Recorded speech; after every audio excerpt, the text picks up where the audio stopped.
नमस्कार दोस्तों, मैं ओम प्रकाश प्रजापति। आज हम आपको ट्रू मीडिया के कार्यक्रम एक मुलाकात में आपको और एक ऐसी शख्सियत से रूबरू करा रहे हैं जो उत्तर प्रदेश के प्रयागराज से चलकर ट्रू मीडिया स्टूडियो आए हैं। आप पूर्व स्वास्थ्य पर्यवेक्षक, गजलकार, कवि और साहित्यकार हैं।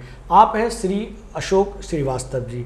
अशोक श्रीवास्तव जी, आपका ट्रू मीडिया के कार्यक्रम एक मुलाकात में स्वागत है। बहुत बहुत धन्यवाद ओम प्रकाश प्रजापति। मेरा सबसे पहला प्रश्न यह है कि जैसा मैंने आपके नाम को संबोधन किया, श्री अशोक श्रीवास्तव जी, कभी आपको ऐसा लगता है कि आपके नाम के साथ दो श्री लगे हुए हैं? कैसा लगता है, इसके बारे में भी बताएं। श्री श्रेष्ठता का सूचक होता है जी, वो एक श्री में ही आ जाता है, लेकिन यहाँ दो श्री हैं, उसके लिए क्या कहना चाहेंगे आप? मेरे परिवार की, मेरे पुरखों की जो जाति या उपनाम है वो श्रीवास्तव है। ओके, ठीक है। वो श्रेष्ठता का आपको कैसा फील होता है कि आपके नाम के साथ दो श्री लगते हैं? क्या मतलब गर्व महसूस होता है। गर्व महसूस होता है।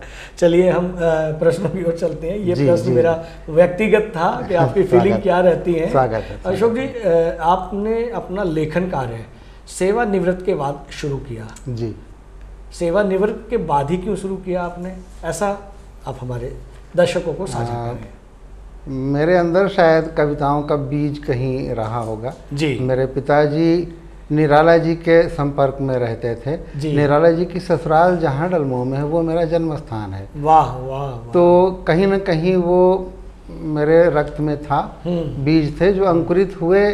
सेवानिवृत्ति के बाद जब फुर्सत मिली, जब समय मिला, जब मैं खाली हो गया जी, तब वो अंकुरित हो गए। क्या बात है। अच्छा, एक बात यहाँ भी मेरे को खटकती है कि व्यक्ति जब 60 साल अपनी उम्र को पूरा करता है और सरकारी किसी विभाग में कार्यरत होता है, तब विभाग उसको, उस व्यक्ति को रिटायरमेंट का एक कार्यक्रम करता है और कहते हैं अब आप रिटायर्ड हो गए।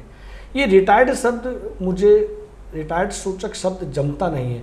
ये क्यों नहीं कहते कि अब आपकी एक नई पारी की शुरुआत हो रही है? इस पर क्या विचार देंगे आप? सरकारी प्रक्रिया में एक उम्र निर्धारित है, उसके बाद आप सेवा से मुक्त कर दिए जाते हैं। जी। तो वो एक उस सेवा से उस राजकीय सेवा से जिसमें मैं था। जी जी जी। और मैं तो ये मानता हूँ कि साठोत्तरी युवा हुआ हूँ अब मैं। जी जी जी, आप ये मानते हैं, लेकिन ये रिटायरमेंट या रिटायर्ड शब्द में नहीं होना चाहिए। प्रशासन में इसकी हमें आप लेखकों को बात रखनी चाहिए। इसमें ये कह सकते हैं कि अब आपकी दूसरी पारी की शुरुआत होती है। हाँ, ये आपसे सहमत हैं क्या?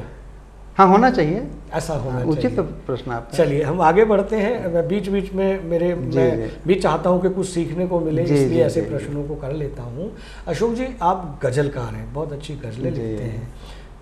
गज़लें उर्दू में भी लिखी जाती हैं, गज़लें हिंदी में भी लिखी जाती हैं।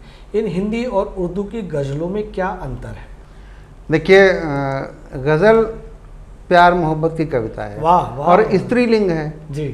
तो स्त्री चाहे सलवार सूट पहने, चाहे साड़ी पहने, चाहे जीन्स पहने, चाहे लहंगा पहने, स्त्री तो स्त्री है जी। उसका पहनावा कुछ भी हो सकता है, हिंदी हो सकता है, कुछ भी हो सकता है। तो जो भाषा है वो गज़ल का पैरहन है, पहनावा है जी। वो हिंदी हो सकती है, उर्दू हो सकती है, कोई क्षेत्रीय भाषा हो सकती है, पंजाबी हो सकती है, अवधी हो सकती है। गज़ल गज़ल रहनी चाहिए, उसके साथ कोई छेड़छाड़ नहीं होनी चाहिए। जो गज़ल का पैरामीटर है, जो गज़ल का व्याकरण है, जो गज़ल का अनुशासन है, उस पे आप समझौता ना करें। तो भाषा कोई भी हो, गज़ल गज़ल रहे। गज़ल और मैं हिंदी गज़ल, उर्दू गज़ल की खेमेबाजी में बिल्कुल यकीन नहीं रखता जी। मैं चाहता हूँ कि गज़ल को सिर्फ गज़ल समझा जाए। जी जी जी। आपने अभी बताया कि इश्क मोहब्बत पर ही गज़लें लिखी जाती हैं। क्या सेवानिवृत्त के बाद आपको इश्क हुआ? हर शायर का, जहाँ तक मैं समझता हूँ जी, एक चाहे काल्पनिक ही हो, एक महबूब होता है जी। नहीं, यहाँ डरने की आवश्यकता नहीं, बिल्कुल बिल्कुल। आप काल्पनिक शब्द ना यूज करें। अगर आप ऐसा करेंगे तो हमारे जो युवा साहित्यकार हैं उन पर क्या असर पड़ेगा?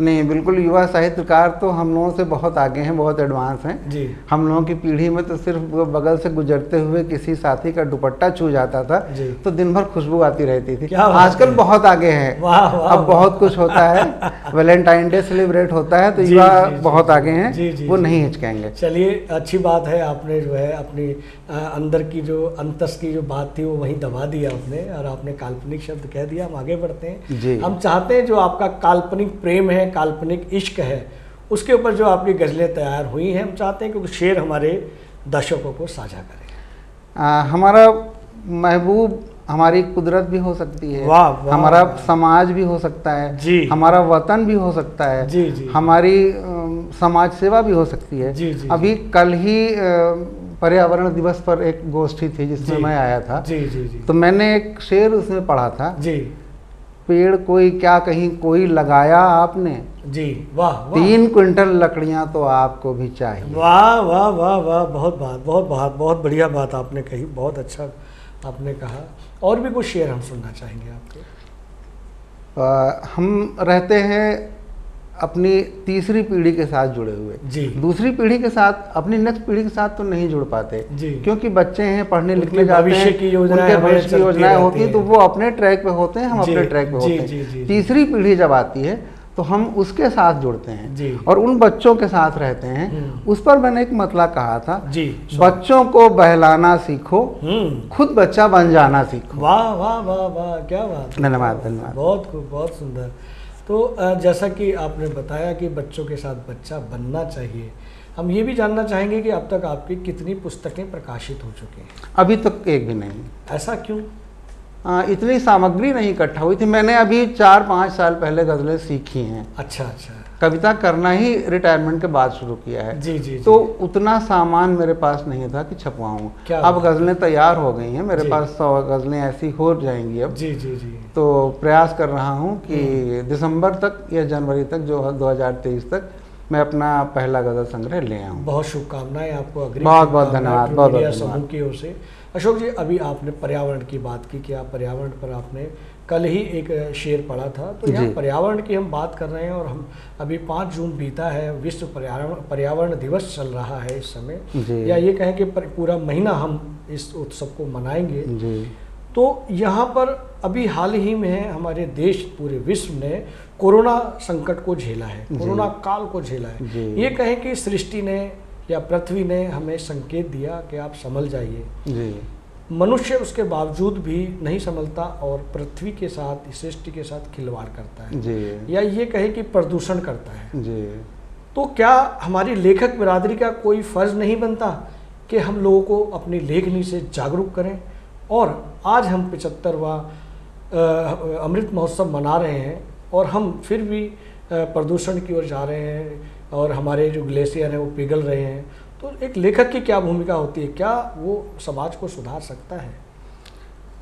कविता संदेश देती है। जी। लेखक का, कवि का, रचनाकार का काम है जी। संदेश दे देना। वो समाज कितना स्वीकार करता है, जी। लेखक लाठी चलाने नहीं जाएगा। जी। नहीं, नहीं। और ये चीज़ें जी। सिर्फ वैचारिक बदलाव लाने का माध्यम होती हैं। जी, जी। और हर इतिहास पलट के आप देखें तो लेखकों ने, कवियों ने, पृथ्वीराज चौहान का ऐतिहासिक किस्सा है, जी, एक जी। दोहे ने बदल दिया सारा इतिहास। जी, जी, जी। तो लेखक का कर्तव्य है कि वो सही समय पर सही संदेश प्रेषित कर दे। जी, जी, जी। और समाज उसको महत्व दे, उसको अपनाए। कविताओं से पूरी तरह से बदलाव तो नहीं आएगा, लेकिन लेखक का काम है एक चिंगारी लगा देना। ऐसा भी पुस्तकों में मैंने पढ़ा है कि बहुत सारे शास्त्रीय संगीतज्ञ जी। जब अपने मन से, आवेश से जब अपना संगीत को बजाते थे तो ऊपर से बरसात भी होती थी और वो बरसात का मौसम भी नहीं होता था। तब एक संगीतज्ञ जो ऐसा करके ऊपर माहौल बना देता है और पूरी बरसात होती है जिसकी इस मनुष्य को जरूरत होती है। क्या लेखक परिवर्तन नहीं कर सकता? शब्द को हम ब्रह्म मानते हैं जी, और ब्रह्म ही सृष्टि का आधार है जी। तो शब्दों में सामर्थ्य तो बहुत है जी। हम कितनी साधना करते हैं, हम शब्द को किस ढंग से प्रयोग करते हैं, संभव सब कुछ कर सकता है। जी। शब्द में बहुत शक्ति है, हमारे अंदर उतनी शक्ति होनी चाहिए कि उस शब्द को हम सही तरीके से उपयोग में ला सकें। बढ़िया।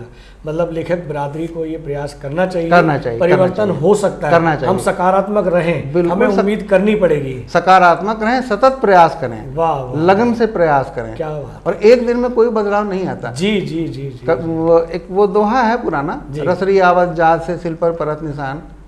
एक बार में कोई बदलाव नहीं आता। लगातार जब आप प्रयास करेंगे, सतत प्रयास करेंगे, तो बदलाव निश्चित आएगा। बहुत बढ़िया अशोक जी, आपने ट्रू मीडिया के कार्यक्रम में एक मुलाकात के लिए अपना बेशकीमती समय दिया, उसके लिए बहुत बहुत धन्यवाद। बहुत बहुत धन्यवाद, आपने हमें अवसर दिया।